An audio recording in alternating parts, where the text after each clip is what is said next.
বন্ধুরা সবাইকে আমন্ত্রণ জানাচ্ছি 10 মিনিট স্কুলের আজকের লাইভ ক্লাসে। তোমরা সবাই জানো 10 মিনিট স্কুলের পক্ষ থেকে আমরা বেশ কিছু লাইভ ক্লাসের আয়োজন করছি বেশ কিছুদিন যাবতই।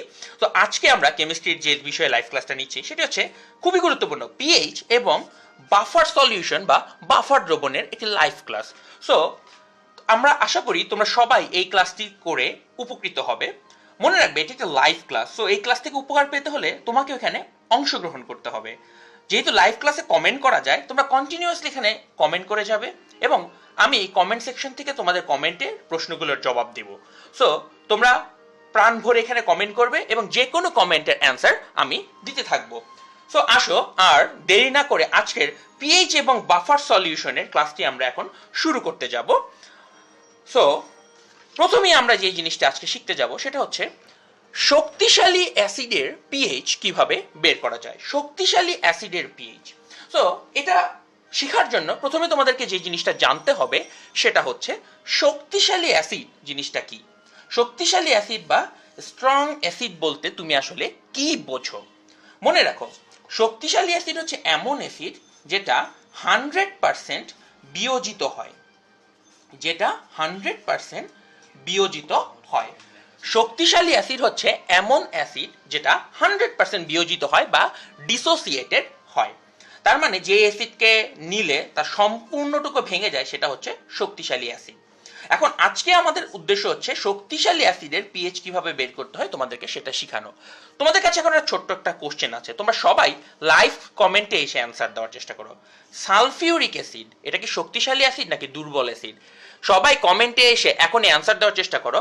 সালফিউরিক অ্যাসিড বা H2SO4 এটা শক্তিশালী অ্যাসিড নাকি দুর্বল অ্যাসিড? তোমরা অ্যান্সার দিবে, আমি তারপরে এই অংশটুকু বোঝাবো। একটা জিনিস লক্ষ্য করো, তোমরা সবাই জানো পিএইচ কিভাবে বের করে। PH is equal to minus log of H plus. তাহলে এই H প্লাস মানে হচ্ছে দ্রবণের হাইড্রোজেন প্লাস আয়নের ঘনমাত্রা। মনে রাখো H প্লাস হচ্ছে দ্রবণের হাইড্রোজেন প্লাস আয়নের ঘনমাত্রা। কখনই ভুল করবে না, এটাকে অ্যাসিডের ঘনমাত্রা মনে করবে না, এটা অ্যাসিডের ঘনমাত্রা না, এটা হচ্ছে দ্রবণের হাইড্রোজেন প্লাস আয়নের ঘনমাত্রা। সো এই যে আমরা এখনই দেখতে পাচ্ছি তোমাদের মধ্যে অনেকেই অ্যান্সার দেওয়ার চেষ্টা করছো। সিনহা নামে একজন অ্যান্সার অলরেডি করে ফেলেছে যে H2SO4 এটা হচ্ছে একটা স্ট্রং অ্যাসিড বা শক্তিশালী অ্যাসিড। খুবই সুন্দর অ্যান্সার দিয়েছো। সো H2SO4 শক্তিশালী অ্যাসিড এবং এটার পিএইচ আজকে আমরা বের করার চেষ্টা করছি। সো মনে রাখো এই যে H প্লাস এটা হচ্ছে দ্রবণের H প্লাস আয়নের ঘনমাত্রা। অনেকে এটাকে ভুলে অ্যাসিডের ঘনমাত্রা মনে করে, সেটা একদমই ঠিক না। এখন দেখো 0.05 মোলার সালফিউরিক অ্যাসিড H2SO4 দ্রবণের মধ্যে বিয়োজিত হয় হয়ে দুইটা H প্লাস এবং সালফেট 2- আয়ন তৈরি করে ফেলে। তো একটা মজার ব্যাপার লক্ষ্য করো, একটা সালফিউরিক অ্যাসিড থেকে H প্লাস আসে দুইটা। তাহলে একটা জিনিস চিন্তা করে দাও, আমাদের H2SO4 কয়টা আছে? 0.05 মোলার। তার মানে 0.05 মোলার H2SO4 থেকে H প্লাস আসবে 2 × 0.05 মোলার।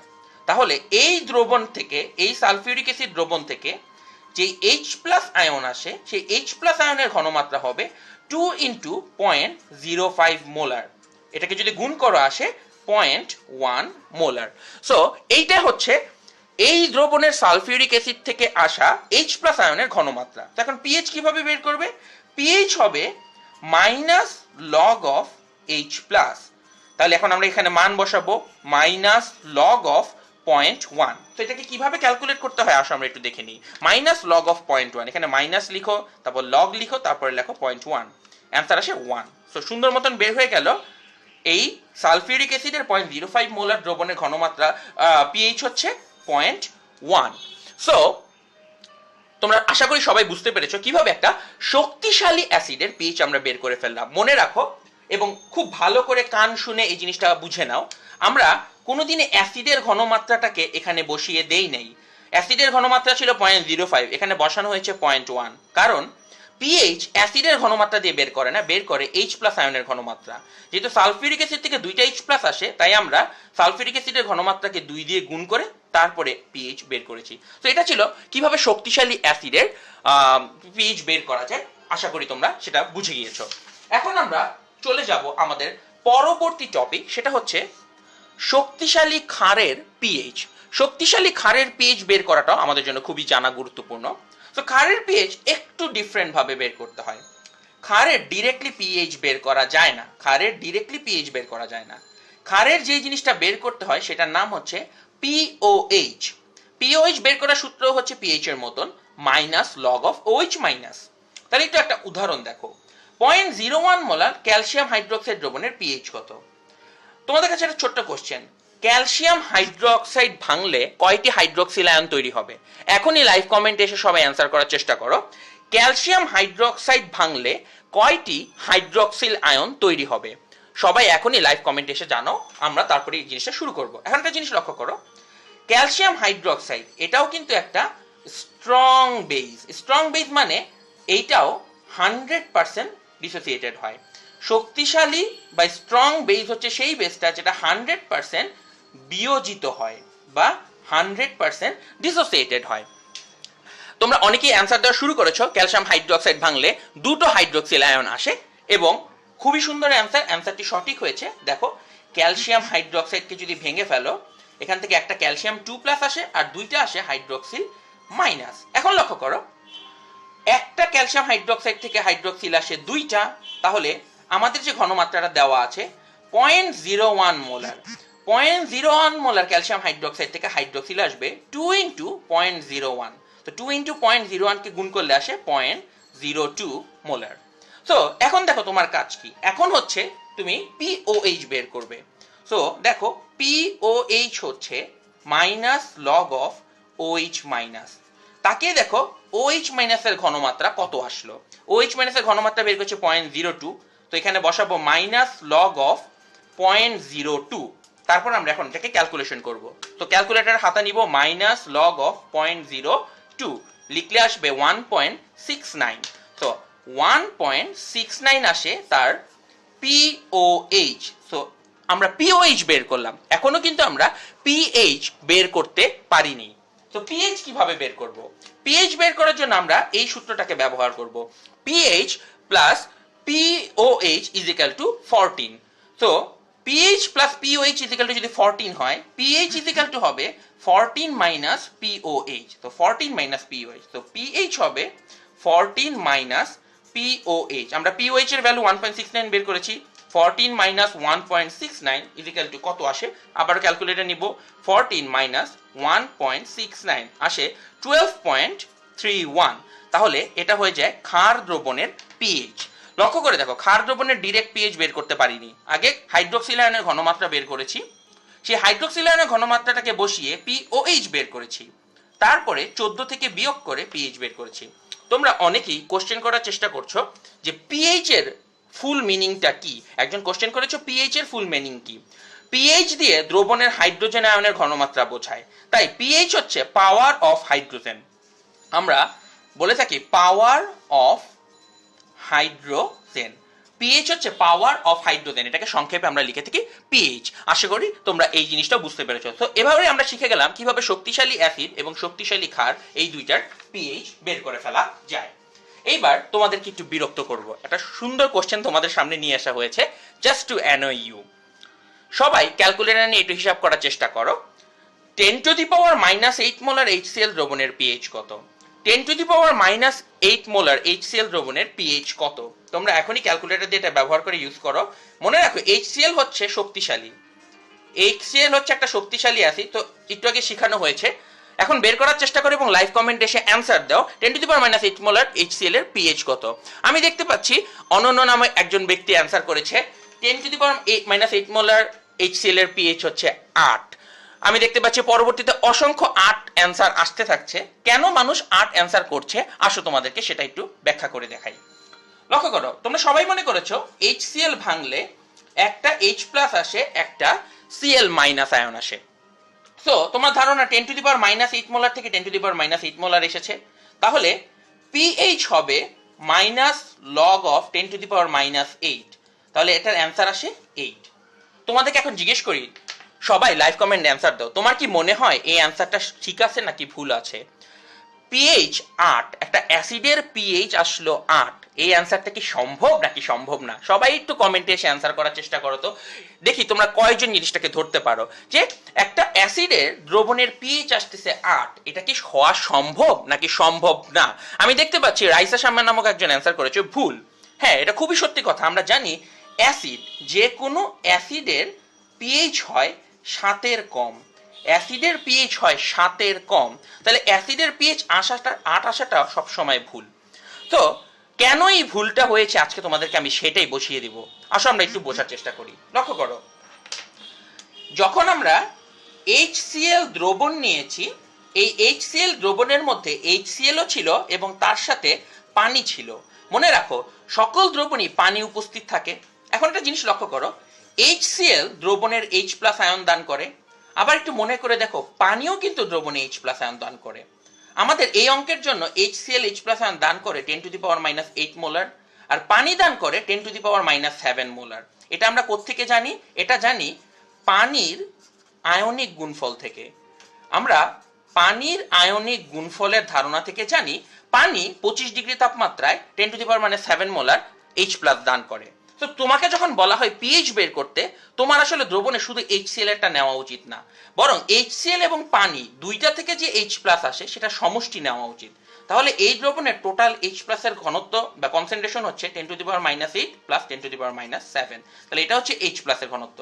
তো তাহলে পিএইচ হবে -log of 10⁻⁸ প্লাস 10⁻⁷। ক্যালকুলেটর নিয়ে হিসাব করলে আসবে 6.995।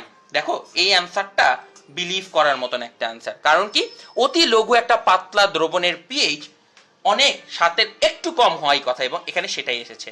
তাহলে একটা জিনিস বোঝো, তোমার মনে একটা বড় কোশ্চেন এখন জিজ্ঞেস দাঁড়িয়ে যাবে, সেটা হচ্ছে পানির H+ তো সব জায়গাতেই থাকে, পানির H+ সব জায়গাতেই থাকে, তাহলে কি সব সময় আমরা H+টাকে যোগ করব পানির? অ্যান্সারটা হচ্ছে না, তোমাকে সব সময় পানি থেকে আসা H+টা যোগ করতে হবে না। পানির H+ যোগ হবে শুধুমাত্র অতি লঘু অ্যাসিডের জন্য, শুধুমাত্র অতি লঘু অ্যাসিড থাকলে। অতি লঘু অ্যাসিড, এখন অতি লঘু অ্যাসিড কোনটা? অতি লঘু অ্যাসিড হচ্ছে যার ঘনমাত্রা হচ্ছে 10⁻⁻5 এর কম। যার ঘনমাত্রা 10⁻⁻5 এর কম সেটাকে বলে থাকি অতি লঘু অ্যাসিড। এবং অতি লঘু অ্যাসিড হলে শুধুমাত্র তখনই আমাদেরকে পানির H+টা যোগ করতে হবে, অন্যথায় পানির H+টা যোগ করা লাগে না। কেন? কারণ নর্মালি আমরা 0.1 মোলার HCl এর পিএইচ বের করি, এবং 0.1 মোলারের তুলনায় পানি বা ওয়াটার থেকে আসে হচ্ছে 10⁻⁷।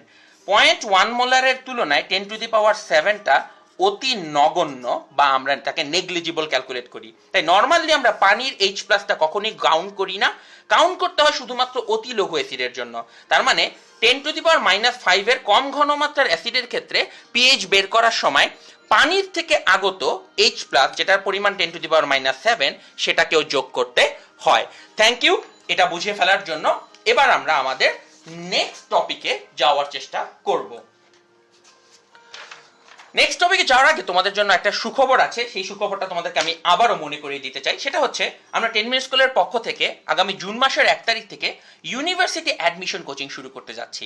তোমরা যারা যারা এই ব্যাপারটি সম্পর্কে আগে জানতে না, আমাদের এখানে এসে কমেন্ট করে জানাও যে হ্যাঁ তোমরা আজকে এই প্রথমবারের মতন এটা জানতে পারছে যে আমরা 10 মিনিট স্কুলের পক্ষ থেকে ইউনিভার্সিটি অ্যাডমিশন কোচিং নিচ্ছি। এবং লক্ষ্য করে দেখো, আমরা বায়োলজি, কেমিস্ট্রি, ফিজিক্সের মতন সায়েন্সের সাবজেক্টগুলো যেমন পড়াচ্ছি, যেটা পড়লে তুমি বুয়েট অথবা ঢাকা ইউনিভার্সিটির এই ইউনিটে চান্স পেতে পারবে, একই সাথে সাথে আমরা বাংলা, ইংরেজি এবং জেনারেল নলেজও পড়াচ্ছি, যাতে করে তোমরা ঢাকা ভার্সিটির আইবিএতে, তারপরে হচ্ছে ডি ইউনিট বলে ঢাকা ভার্সিটির একটা ইউনিট আছে, অথবা যারা বিসিএস পরীক্ষার্থী, আমাদের ক্লাসটি শুরু হতে যাচ্ছে জুন মাসের 1 তারিখ থেকে, এবং ক্লাস চলবে প্রতি রবি, মঙ্গল, বৃহস্পতি, শুক্র 4 দিন।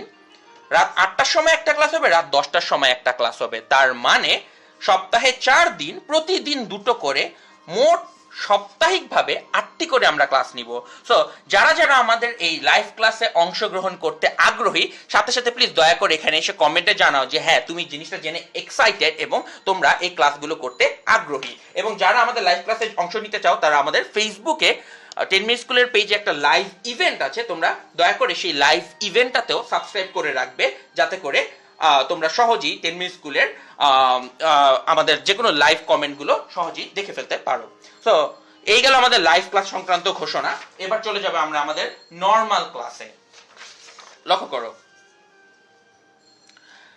এইবার আমরা দেখব খুব খুব সারপ্রাইজিং এবং খুব কঠিন একটা টপিক, দুর্বল অ্যাসিডের পিএইচ কিভাবে বের করে। দুর্বল অ্যাসিড কোন ধরনের অ্যাসিড আসলে একটু সেটা বুঝাই। ভাইয়া, স্ট্রং অ্যাসিড ছিল সেই অ্যাসিড যেটা 100% ডিসোসিয়েটেড হয়। দুর্বল অ্যাসিড হচ্ছে সেই অ্যাসিড যেটা 100% হয় না। দুর্বল অ্যাসিড হচ্ছে এমন একটা অ্যাসিড যেটা 100% কোনোদিনই ডিসোসিয়েটেড হয় না, অর্থাৎ সে দিলে মোটামুটি ধরো 10% 20% ডিসোসিয়েটেড হয়, কোনোদিনও 100% ডিসোসিয়েটেড হয় না। এখন তোমাদের জন্য একটা ছোট কোশ্চেন আছে, এখানে একটা অ্যাসিড লেখা আছে CH3COOH। সবাই কমেন্ট সেকশনে জানাও এই অ্যাসিডটার নাম কি। এটা একটা জৈব অ্যাসিড CH3COOH। সবাই কমেন্ট সেকশনে এসে লিখো কারা কারা এই অ্যাসিডটার নাম জানো। সবাই আমাদেরকে জানিয়ে দাও কমেন্ট সেকশনে এসে CH3COOH এই অ্যাসিডটার নাম কি। লক্ষ্য করো, এই যে অ্যাসিডটা সেটা একটা দুর্বল অ্যাসিড, এটা একটা জৈব অ্যাসিড, অর্গানিক অ্যাসিড, যেটা একটা দুর্বল অ্যাসিড, মানে এটা 100% ডিসোসিয়েটেড হয় না। সো 100% ডিসোসিয়েটেড না হলে এই কিছুটা ঝামেলাপূর্ণ। কিরকম ঝামেলাপূর্ণ? আমরা খুবই দুঃখিত যে মাঝখানে আমাদের নেট কানেকশনটা কিছুক্ষণের জন্য চলে গিয়েছিল। আমরা আন্তরিকভাবে দুঃখিত, আমরা আমাদের নেট কানেকশন আবার ফেরত পেয়েছি এবং আমরা আবারও ফিরে আসছি দুর্বল অ্যাসিডের সেই ঘটনাটিতে। সরি তোমাদের যাদের নেট প্রবলেম হয়েছে। লক্ষ্য করো, CH3COOH, তোমরা সবাই এটার নাম লিখেছো, এটার নাম হচ্ছে অ্যাসিটিক অ্যাসিড। তো অ্যাসিটিক অ্যাসিড একটা দুর্বল অ্যাসিড যেটা 100% বিয়োজিত হয় না। তোমাদের মনে একটা কোশ্চেন আসতে পারে যে অ্যাসিটিক অ্যাসিড দুর্বল অ্যাসিড, এটা তুমি কিভাবে জানবা? মনে রাখবা, কোনো অঙ্কের পাশে যদি এরকম একটা সংখ্যা দেওয়া থাকে Ka মানে হচ্ছে, এটা নাম হচ্ছে অম্লের বা অ্যাসিডের বিয়োজন ধ্রুবক। এটার নাম হচ্ছে অম্লের বিয়োজন ধ্রুবক। এটার নাম হচ্ছে অম্লের বিয়োজন ধ্রুবক। তো লক্ষ্য করো, যেখানে একটা কে এর ভ্যালু দেওয়া থাকবে, সোজা কথায় বুঝে নিবা এটা দুর্বল অ্যাসিড। কে এর ভ্যালু দেওয়া থাকলে সেটা দুর্বল অ্যাসিড। দুর্বল অ্যাসিডের পিএইচ কেমনে বের করতে হয় লক্ষ্য করো। তোমরা সবাই জানো পিএইচ মানে হচ্ছে -log(H+). তো পিএইচ মানে হচ্ছে -log(H+). তো তোমার জানতে হবে দুর্বল অ্যাসিডের থেকে কতটুকু H+ এর কনসেন্ট্রেশন আসবে। এইটা ডিরেক্টলি করে ফেলা যায় না, কারণ দুর্বল অ্যাসিড 0.01 মোলার থাকলে এখানে 0.01 মোলার বসে না। কিভাবে বসবে লক্ষ্য করো। মনে রাখো, দুর্বল অ্যাসিডের H+ এর ঘনমাত্রা বের করার সূত্র হচ্ছে √KAC। একটা দুর্বল অ্যাসিডের H+ এর ঘনমাত্রা বের করার সূত্র হচ্ছে √KAC, যেখানে Ka হচ্ছে বিয়োজন ধ্রুবক, এবং C হচ্ছে অ্যাসিডের ঘনমাত্রা। এবং Ka হচ্ছে বিয়োজন ধ্রুবক। লক্ষ্য করো, আমাদের অ্যাসিডের ঘনমাত্রা হচ্ছে 0.01 মোলার। তো এটা হচ্ছে তোমাদের জন্য C, আর K এর ভ্যালু এখানে দেওয়া আছে। তো এই দুইটা ভ্যালু দেওয়া থাকলে দুর্বল অ্যাসিডের পিএইচ বের করে দেওয়া সম্ভব। কিভাবে বের করবো আসলে আমরা সুন্দর মতন করে ফেলি। তাহলে পিএইচ হবে -log(H+). তো আমরা জানি H+ হচ্ছে √KAC, তাহলে এটা এখানে বসাই দিব -log(√KAC). তাহলে এটা বসাইলে আসে -log(√) K এর ভ্যালু লক্ষ্য করে এখানে দেওয়া আছে 1.8 × 10⁻⁵। C এর ভ্যালু দেওয়া আছে 0.01। সো এই পুরো ভ্যালুটাকে এখন আমাদের ক্যালকুলেশন করতে হবে।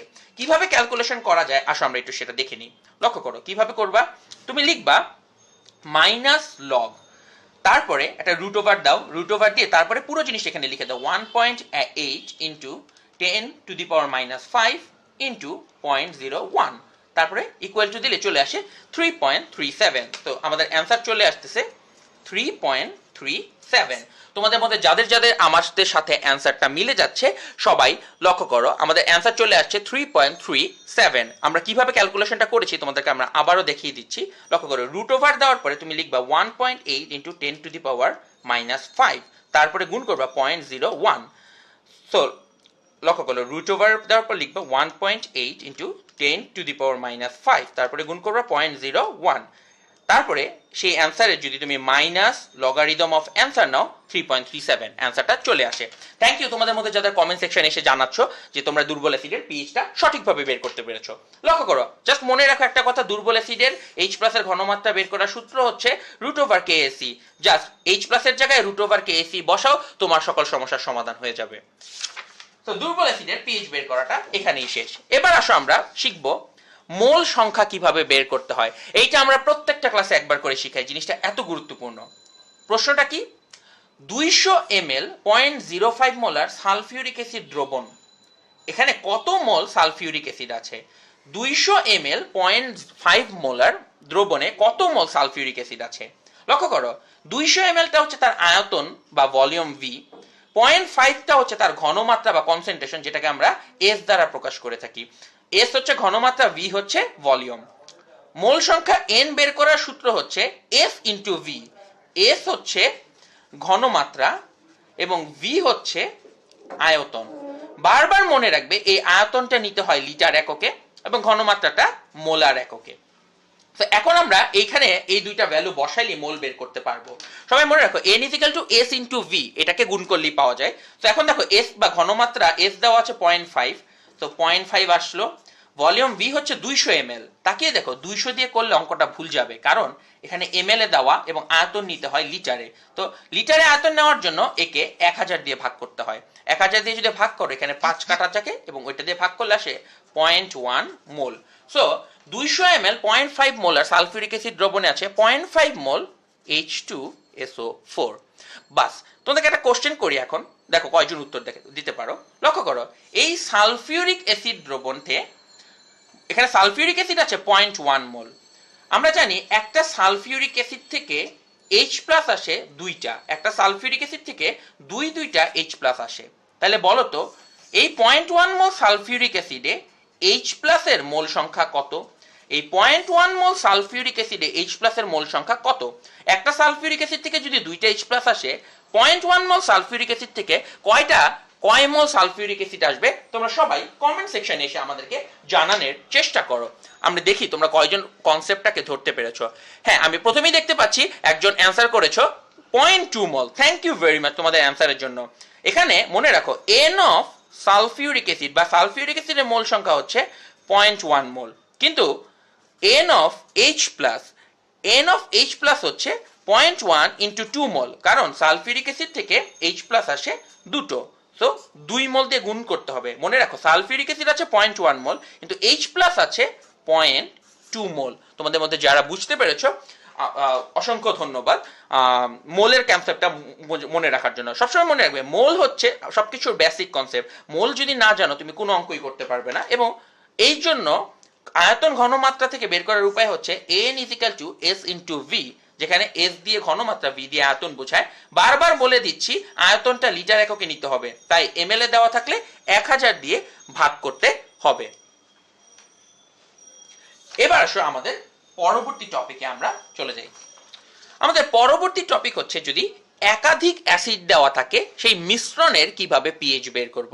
একটা অ্যাসিডের মিশ্রণ বা একটা অ্যাসিডের মিক্সচার আছে, সেই মিক্সচারের পিএইচ বের করার উপায়টা কি, আসো আমরা তোমাদেরকে সেটা শিখিয়ে দিই। এবং এই অঙ্কগুলোই বরং বেশি আসে পরীক্ষাতে, কারণ এগুলো একটু কঠিন, সবাই বের করতে পারে না। তাকিয়ে দেখো 0.01 মোলার HCl এবং 0.01 মোলার অ্যাসিটিক অ্যাসিড আছে, দুইটা অ্যাসিড আছে। কমেন্ট সেকশনে এসে এখন আমাদেরকে জানিয়ে দাও HCl এবং অ্যাসিটিক অ্যাসিড, এদের মধ্যে একটা আছে দুর্বল অ্যাসিড, একটা শক্তিশালী, একটা স্ট্রং অ্যাসিড আছে, একটা উইক অ্যাসিড। কমেন্টে এসে বলো HCl এবং CH3COOH এর মধ্যে কোনটা স্ট্রং এবং কোনটা উইক অ্যাসিড, তাহলেই আমরা বের করতে পারবো।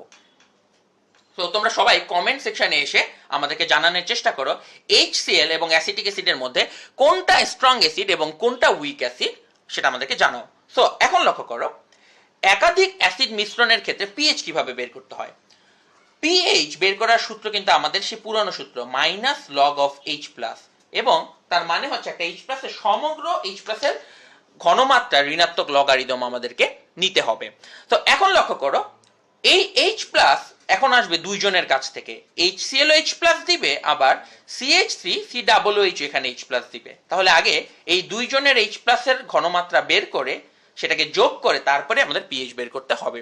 তোমরা অসংখ্য মানুষ খুব সুন্দর সুন্দর করে এখানে অ্যান্সার দিচ্ছ, আমি দেখতে পাচ্ছি তোমরা ঠিক সত্যিকার অর্থে জিনিসটাকে ধরতে পারছো।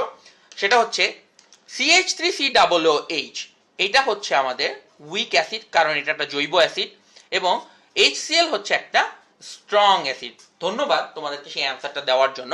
তোমরা খুব ভালো করেই বুঝতে পারছো এটা হচ্ছে স্ট্রং অ্যাসিড এবং এটা হচ্ছে উইক অ্যাসিড। এখন আমরা একটু তোমাদেরকে জিজ্ঞেস করি, বলো তো HCl যদি স্ট্রং অ্যাসিড হয়, এখন HCl ভাঙলে কতটুকু H প্লাস পাওয়া যাবে? একটা HCl ভাঙলে একটা H প্লাস আসে। তাহলে আমাদের HCl আছে 0.1 মোলার, 0.1 মোলার HCl থেকে H প্লাস আসবে 0.1 মোলার। কারণ কি? এর একটা HCl এর মধ্যে একটাই H প্লাস আছে, তো 0.1 মোলার মধ্যে 0.1 মোলারই আছে, তো এটার গুণ হবে মাত্র 1 দিয়ে। তো এটা হচ্ছে সেই সকল H প্লাস যেটা HCl থেকে এসেছে তাদের পরিমাণ। এখন তোমাদেরকে আবার জিজ্ঞেস করি, এটা হচ্ছে একটা দুর্বল অ্যাসিড CH3COOH, দুর্বল অ্যাসিডের H প্লাসের ঘনমাত্রা বের করার সূত্র কি? H প্লাসের ঘনমাত্রা বের করার একটা সূত্র আগের স্লাইডেই তোমাদেরকে শেখানো হয়েছে, সেটা ছিল √KAC, √KAC, যেখানে K হচ্ছে অম্লের বিয়োজন ধ্রুবক। তার মানে এইটার বের করার জন্য এই অ্যাসিডের বিয়োজন ধ্রুবক দেওয়া থাকতে হবে। তো এখানে আমরা একটা বিয়োজন ধ্রুবক সেট করে দিই, K এর ভ্যালু হচ্ছে 1.8 × 10⁻⁻5, তাইলে এখন অঙ্কটা করা যাবে। তাহলে এখান থেকে আসার পরিমাণ হবে √1.8 × 10⁻⁻5, এটা হচ্ছে K এর ভ্যালু, C বা ঘনমাত্রা হচ্ছে 0.01, তাহলে এখানে বসাবো 0.01, বাস বসিয়ে দিলাম। তাহলে এখন দয়া করে তোমরা একটু বোঝার চেষ্টা করো, এটা হচ্ছে সেই H প্লাসের ঘনমাত্রা যেটা HCl থেকে আসে, এটা হচ্ছে সেই H প্লাসের ঘনমাত্রা যেটা CH3COOH থেকে আসে। তাহলে এখন আমাদেরকে বলতে হবে H প্লাসের টোটাল ঘনমাত্রা কত। টোটাল ঘনমাত্রা হবে এই দুটার যোগফল, তার মানে 0.01 যেটা এখান থেকে এসেছে যোগ √1.8 × 10⁻⁻5 × 0.01, তাহলে এটা হচ্ছে টোটাল H প্লাসের ঘনমাত্রার যোগফল।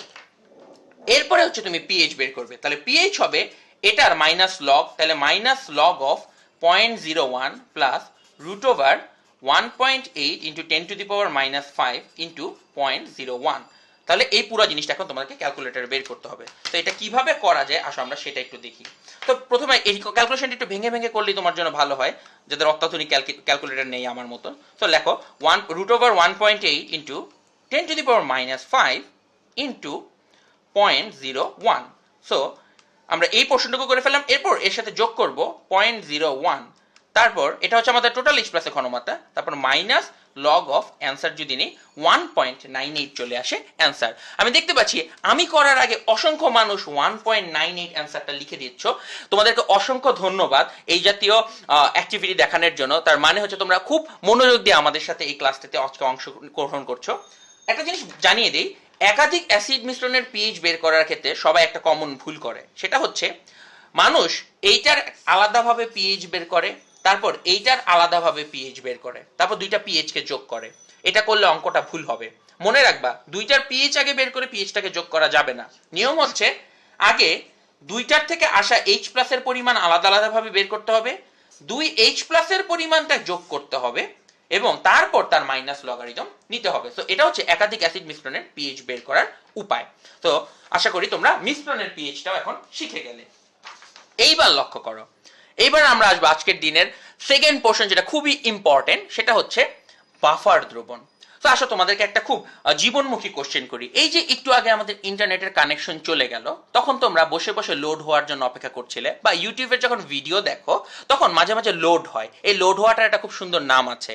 ইউটিউবে যখন ভিডিও লোড হয় এটাকে আমরা কি বলি সবাই এখন কমেন্ট সেকশনে এসে জানার চেষ্টা আমাদেরকে লিখে দাও। ইউটিউবে যখন ভিডিও লোড হয় বা তোমরা যখন আমাদের এই 10 মিনিট স্কুলের লাইভ ক্লাসটাকে লোড করার চেষ্টা করো, এটার একটা সুন্দর নাম আছে, এইটাকে কি বলা হয় লিখো। আমরা তাহলে আজকের এই স্লাইডের মেইন টপিকটাকে বুঝতে পারবো। আমি দেখতে পাচ্ছি ইতোমধ্যেই অনেক বুদ্ধিমান মানুষ খুব সহজেই ধরে ফেলছো, সেই কথাটাকে বলা হয় থাকে বাফারিং। তো আজকে আমরা আলোচনা করব বাফার দ্রবণ নিয়ে। সো আমরা এতদিন যাবত ইউটিউবের ভিডিও বাফার করতে দেখেছো, এখন তোমরা 10 মিনিট স্কুলের লাইভ ক্লাস বাফার করতে করতে বাফার দ্রবণ নিয়ে আসো আমরা আলোচনা করা শিখে ফেলি। তো বাফার দ্রবণ আসলে কি জিনিস লক্ষ্য করো, যে দ্রবণে অতি অল্প পরিমাণ H প্লাস আর OH মাইনাস যোগ করলে তার পিএইচ পরিবর্তিত হয় না। তার মানে বাফার দ্রবণ হচ্ছে এমন দ্রবণ যার পিএইচ পরিবর্তিত হয় না। বারবার মনে রাখো, বাফার দ্রবণ হচ্ছে এমন একটা দ্রবণ যার পিএইচ কখনো পরিবর্তিত হয় না। কান খুলে শুনে নাও, এখানে অল্প বলে একটা কথা আছে যেটা খুবই গুরুত্বপূর্ণ।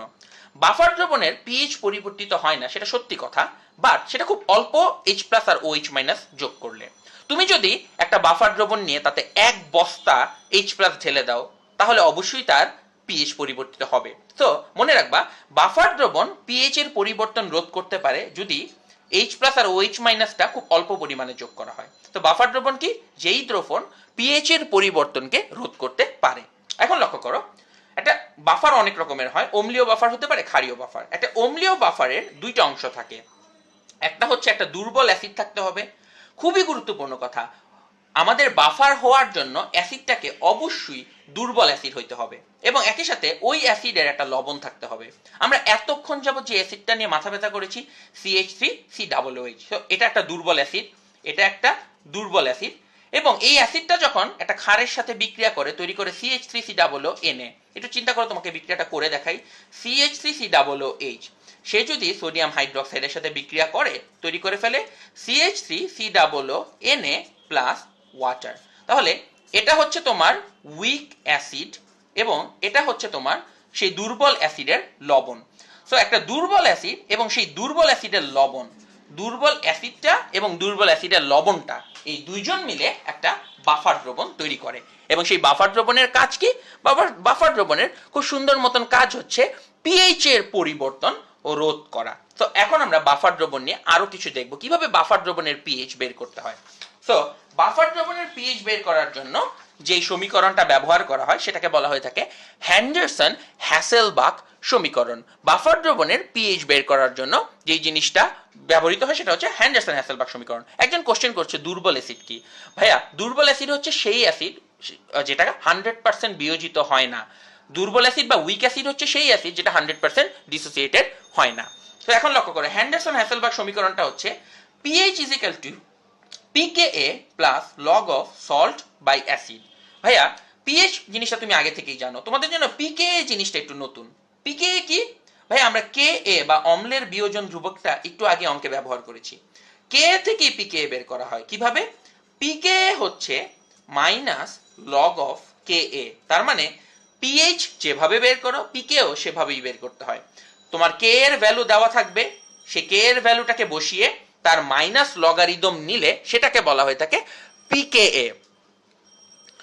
এখন লক্ষ্য করো, তোমাদের মধ্যে একজন খুব সুন্দর একটা কোশ্চেন করেছো, বাফার দ্রবণ কেন খালি দুর্বল অ্যাসিড নিতে হয়, শক্তিশালী অ্যাসিড নিলে কেন বাফার দ্রবণ তৈরি হয় না?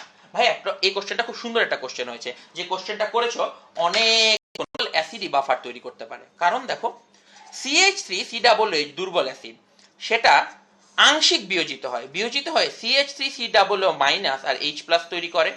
আর লবণটা, যেটা বাফার দ্রবণের আরেকটা অবিচ্ছেদ্য অংশ, সেটা সম্পূর্ণ বিয়োজিত হয়, হয়ে CH3COO মাইনাস আর Na প্লাস তৈরি করে। এখন লক্ষ্য করো CH3COOH এটা কেন আংশিক বিয়োজিত হয়? কারণ এটা দুর্বল অ্যাসিড।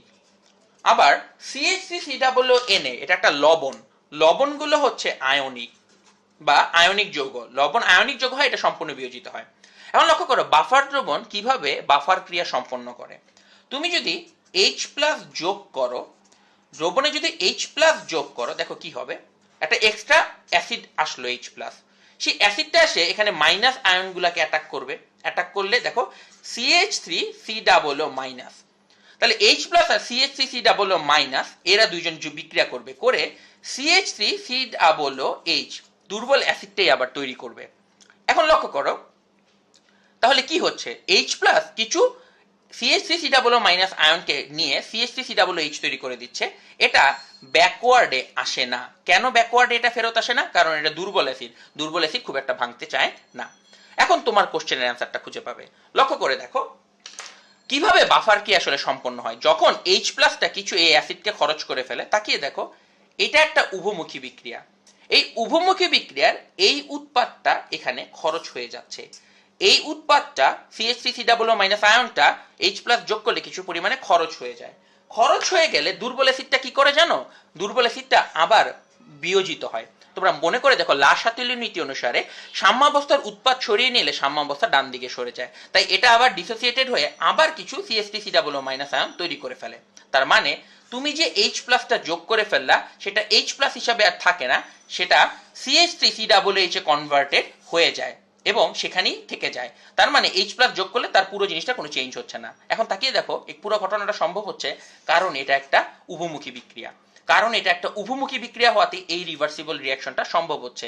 শক্তিশালী অ্যাসিডের ক্ষেত্রে উভমুখী বিক্রিয়া হয় না, তাই সে বাফার ক্রিয়া সম্পন্ন করতে পারে না। অ্যান্সার হচ্ছে শক্তিশালী অ্যাসিডের ক্ষেত্রে উভমুখী বিক্রিয়া হয় না, তাই সে বাফার দ্রবণ তৈরি করতে পারে না, তাই শুধুমাত্র দুর্বল অ্যাসিড সেটাকে তৈরি করতে পারে। ফিরে আসে আমাদের হ্যান্ডারসন হ্যাসেলবাগ সমীকরণটাতে। লক্ষ্য করো, হ্যান্ডারসন হ্যাসেলবাগ সমীকরণের এই অংশটুকু নিয়ে আমি একটু বেশ আলোচনা করবো। এখন তোমাদেরকে একটা জিনিস একটু মনে করিয়ে যে এগুলো হচ্ছে সল্টের ঘনমাত্রা এবং অ্যাসিডের ঘনমাত্রা। ঘনমাত্রা বের করার সূত্র হচ্ছে S = N/V। S = N/V। একজন সুন্দর একটা কোশ্চেন করেছো, কে এর ভ্যালু কি সবসময় দেওয়া থাকে? হ্যাঁ, অ্যান্সার হচ্ছে দেওয়া থাকে। তুমি কোনোদিন কে এর ভ্যালু মুখস্থ করবে না ভাইয়া। প্রশ্নে সবসময় সুন্দর করে বড় বড় অক্ষরে কে এর ভ্যালুটা লেখা থাকবে। তো কে এর ভ্যালু নিয়ে তোমাদেরকে কোনোদিনই প্যারা খেতে হবে না। লক্ষ্য করো, ঘনমাত্রা। ঘনমাত্রা বের করার সূত্র হচ্ছে মোল সংখ্যা ডিভাইডেড বাই ভলিউম। মোল সংখ্যা ডিভাইডেড বাই ভলিউম। এখন তাকিয়ে দেখো, সল্টের ঘনমাত্রা, তার মানে সল্টের ঘনমাত্রা হচ্ছে সল্টের মোল সংখ্যা ডিভাইডেড বাই সল্টের ভলিউম। আবার তাকিয়ে দেখো, অ্যাসিডের ঘনমাত্রা হচ্ছে অ্যাসিডের মোল সংখ্যা ডিভাইডেড বাই অ্যাসিডের ভলিউম। এখন সবচেয়ে মজার ব্যাপার হচ্ছে এই সল্ট এবং এই অ্যাসিড দুইজন মিলেই তো ভাইয়া তোমাদের বাফার সলিউশনটা তৈরি করে। তার মানে সল্ট এবং অ্যাসিড একই দ্রবণ, সল্ট এবং অ্যাসিড একসাথে মিশে বাফারটা তৈরি করে, তাই তারা একই দ্রবণে উপস্থিত আছে। তার মানে সল্টের আয়তন আর অ্যাসিডের আয়তনটা সমান।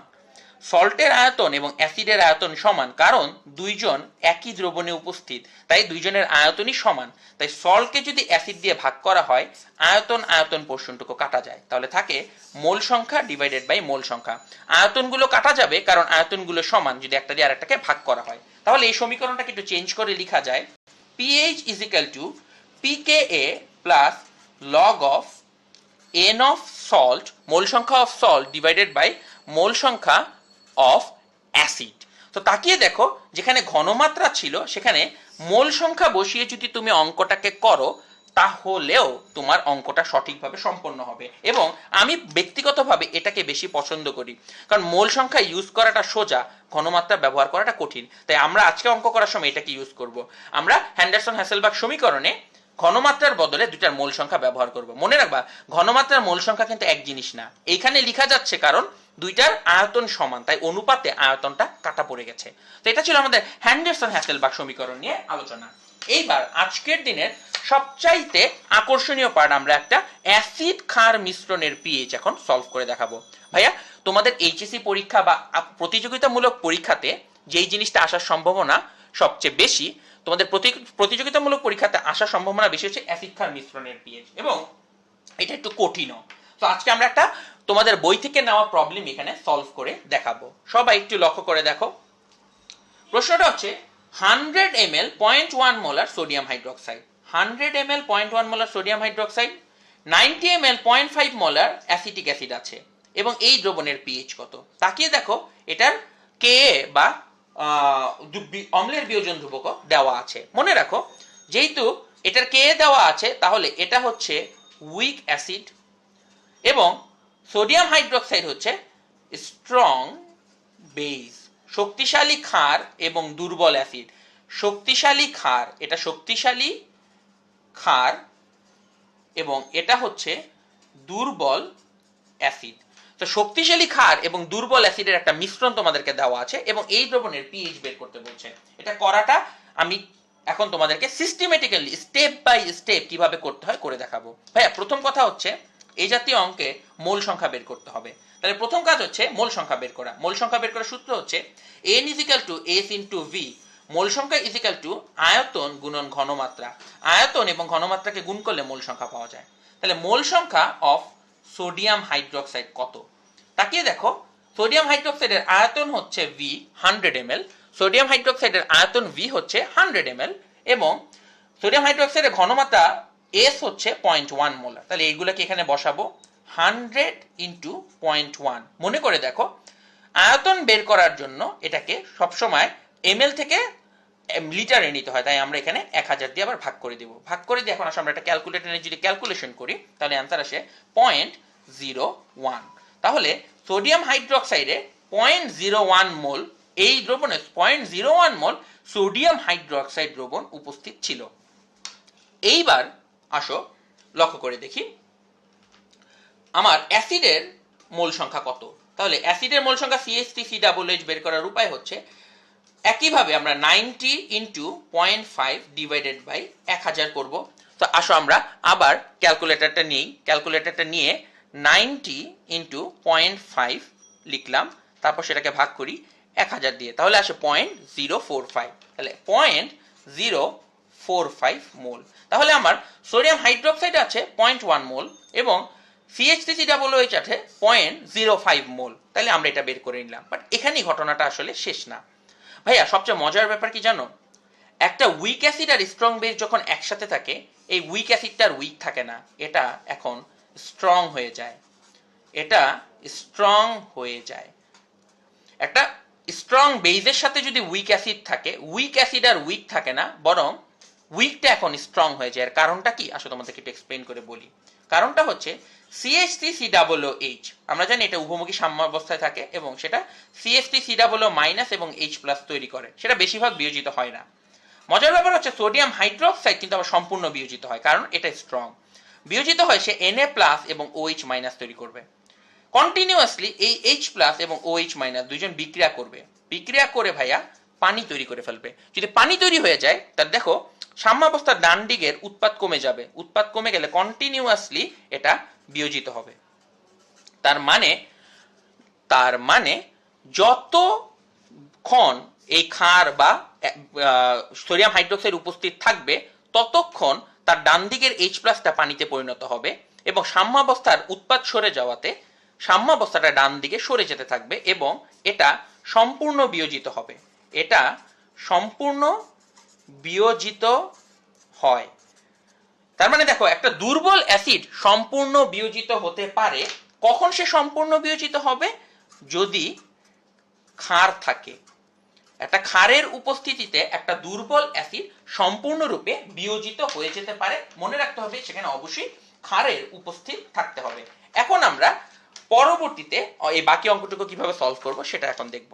লক্ষ্য করো, আমরা একটু আগের পেজে বের করেছি সোডিয়াম হাইড্রোক্সাইডের মোল সংখ্যা ছিল 0.01 মোল এবং অ্যাসিডিক অ্যাসিডের মোল সংখ্যা ছিল 0.045 মোল। এখন এইদের দুজনের মধ্যে প্রথমে একটা বিক্রিয়া ঘটবে এবং বিক্রিয়া ঘটে কি হবে সেটাই আসলে তোমাদেরকে দেখাই। দেখো CH3COOH প্লাস সোডিয়াম হাইড্রোক্সাইড, তারা দুজন বিক্রিয়া করলে কি তৈরি হবে? CH3COONA এবং পানি। এখন তাকিয়ে দেখো ভাইয়া, এই দুইটা কি সমান পরিমাণে আছে? না, এরা সমান পরিমাণে নাই। তোমরা সবাই বুঝতে পারছো এদের দুইজনের পরিমাণ সমান না। এখন তোমাদেরকে একটা কোশ্চেন করে সবাই কমেন্ট সেকশনে এসে আনসার করবে। অ্যাসিডিক অ্যাসিড এবং সোডিয়াম হাইড্রোক্সাইডের মোলের অনুপাত কত? অর্থাৎ এটার কত মোল এটার কত মোলের সাথে বিক্রিয়া করে, এদের অনুপাত কত তোমরা কমেন্ট সেকশনে এসে আমাদেরকে জানানোর চেষ্টা করো। অ্যাসিডিক অ্যাসিড এবং সোডিয়াম হাইড্রোক্সাইড তারা কি অনুপাতে বিক্রিয়া করে সেটা আমাদেরকে কমেন্ট সেকশনে আসে জানানোর চেষ্টা করো এবং তাইলে আমরা বুঝতে পারবো এই ঘটনাটা কি হয়। তাকিয়ে দেখো, একটা দুর্বল অ্যাসিড এবং শক্তিশালী ক্ষার যখন বিক্রিয়া করছে, দুইজনের পরিমাণ সমান দেওয়া নেই এবং তোমরা এখানে অ্যান্সার কোটা শুরু করেছো, এরা 1:1 অনুপাতে বিক্রিয়া করে, অর্থাৎ এটা তার সমপরিমাণ এটার সাথে বিক্রিয়া করে।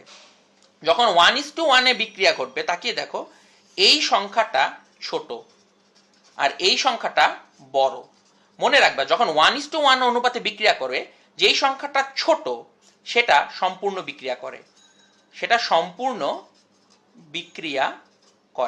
মনে রাখবা 1:1 এর ক্ষেত্রে যখন বিক্রিয়া ঘটে, যেটার সংখ্যাটা ছোট সেটা সম্পূর্ণ বিক্রিয়া করে। তার মানে আমাদের ক্ষেত্রে সোডিয়াম হাইড্রোক্সাইড সম্পূর্ণ বিক্রিয়া করে। তাই তুমি লিখতে পারো 0.01 মোল সোডিয়াম হাইড্রোক্সাইড বিক্রিয়া করে, 0.01 মোল অ্যাসিটিক অ্যাসিডের সাথে এবং লবণ তৈরি করে 0.01 মোল, পানীয় তৈরি করে 0.01 মোল। কারণ কি, এরা সবাই 1:1 অনুপাতে আছে। এখানে কোন সংখ্যাটাকে বসাবো যেটা সম্পূর্ণ বিক্রিয়া করে, অর্থাৎ সোডিয়াম হাইড্রোক্সাইড, সেটাকে এখানে বসিয়েছি। এবং এটার 1 মোলের সাথে যেহেতু এটার 1 মোল বিক্রিয়া করে, তাই সোডিয়াম হাইড্রোক্সাইডের 0.01 মোলের সাথে এটার 0.01 মোল বিক্রিয়া করে 0.01 মোল লবণ তৈরি করে ফেলে। তাহলে এখন লক্ষ্য করে দেখো, অ্যাসিটিক অ্যাসিড ছিল 0.05 মোল, আগে ছিল 0.05 মোল, বিক্রিয়া করে 0.01 মোল।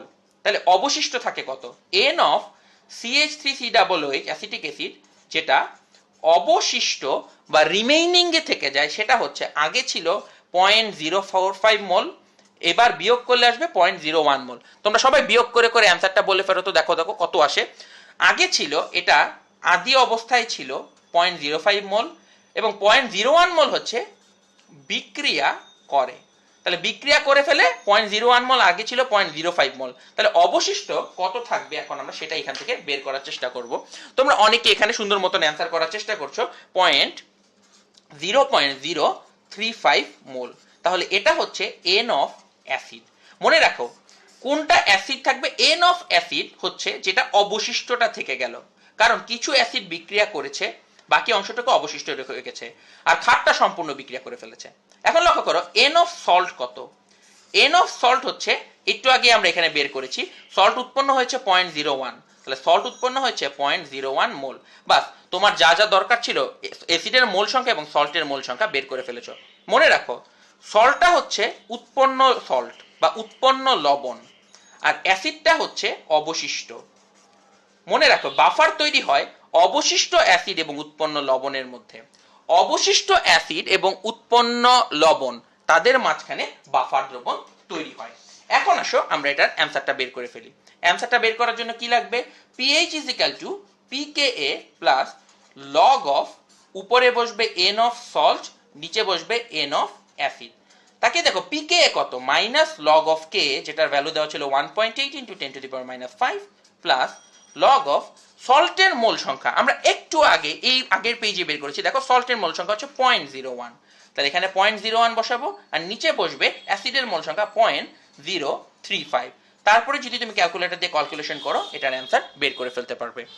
একটা প্রশ্ন হচ্ছে, কখন বাফার তৈরি হয়? কখন বাফার তৈরি হবে? প্রশ্ন হচ্ছে কখন বাফার তৈরি হবে। এর অ্যান্সার হচ্ছে, যদি অবশিষ্ট জিনিসটা, অবশিষ্ট অ্যাসিড অথবা ক্ষারটি দুর্বল হয়। মনে রাখো, প্রশ্ন হচ্ছে কখন বাফার তৈরি হবে। এটার খুব সহজ অ্যান্সার হচ্ছে, যদি অবশিষ্ট অ্যাসিড বা ক্ষারটা দুর্বল হয়। অবশিষ্ট অ্যাসিড বা অবশিষ্ট ক্ষারটা যদি দুর্বল হয়, তাহলে বাফার তৈরি হবে। তোমরা অনেকেই ক্যালকুলেশন করে অ্যান্সার বের করে ফেলছো। অ্যান্সারটা আসে 4.19 বা 4.2 এর কাছাকাছি। থ্যাংক ইউ যারা কমেন্ট করে করে অ্যান্সারটা জানিয়ে দিয়েছো, তোমাদেরকে অনেক অভিনন্দন যে সুন্দর মতন জানিয়ে দিচ্ছ। তোমাদেরকে আবারও ভালো করে বলে দিই, কখন বাফার তৈরি হবে মনে রাখবা। বাফার তৈরি হবে যদি অবশিষ্ট অ্যাসিড বা অবশিষ্ট ক্ষারটা দুর্বল হয়। তার মানে হচ্ছে, এই যে বিক্রিয়া ঘটেছিল, যদি অ্যাসিড বিক্রিয়া করে শেষ হয়ে যেত এবং ক্ষারটা অবশিষ্ট থাকতো, অর্থাৎ সোডিয়াম হাইড্রোক্সাইড অবশিষ্ট থাকলে বাফার তৈরি হইতো না, কারণ সোডিয়াম হাইড্রোক্সাইড দুর্বল না। বাফার তৈরি হবে যদি অবশিষ্ট অ্যাসিড বা ক্ষারটি দুর্বল হয়। তো এতক্ষণ পর্যন্ত তোমরা অনেক কিছু শিখলে, এবার আসছে সেটার প্রতিদান দেওয়ার পালা বা কুইজ রাউন্ড। এখন তোমাদেরকে বেশ একটা সুন্দর কোশ্চেন দেওয়া